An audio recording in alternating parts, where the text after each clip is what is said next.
So I think there's a couple of misconceptions. I think there's misconceptions about the people who are suffering, thinking that they're alone and that they're too weak and that they're punishing themselves. It's kind of this negative cyclone effect. I think there's also some misconceptions in public, or let's just say their families first.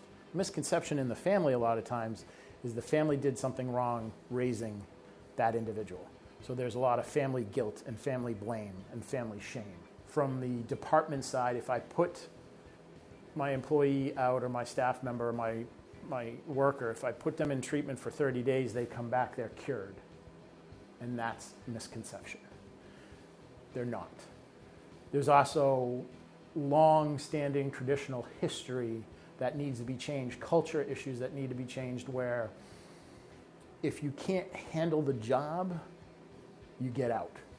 And that's not accurate.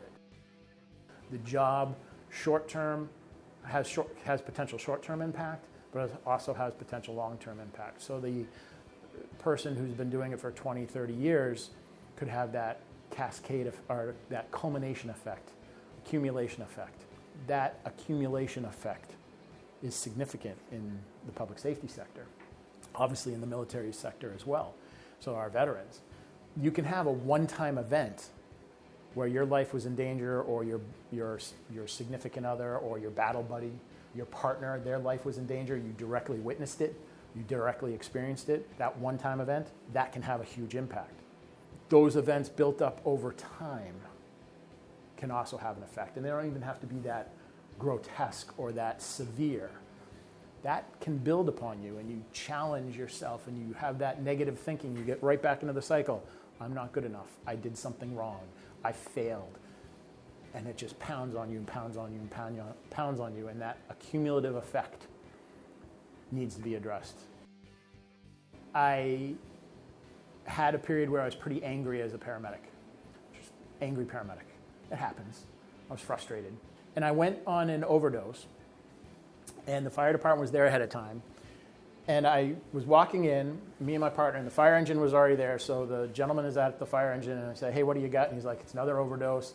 Me and my partner kind of look at each other, roll our eyes, and go trompsing in. We walk in, we go up to the first level of this three-floor apartment building.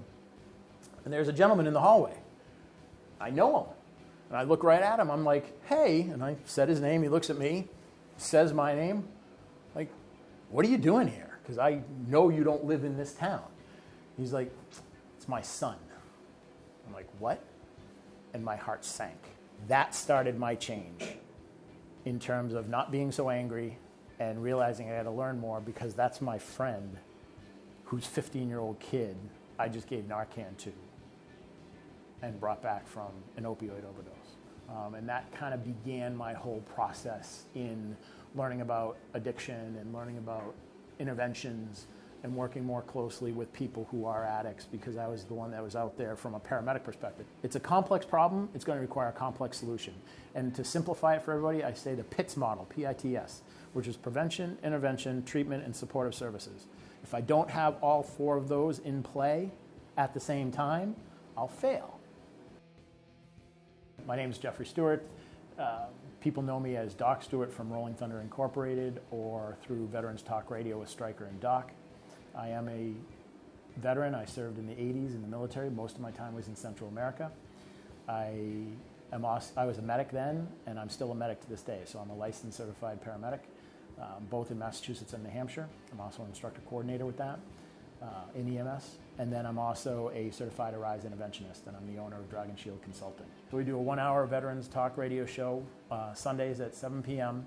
We deal with veterans issues, obviously New Hampshire, but could be nationwide because we're vets, so it's everywhere. We talk a lot about veteran suicide.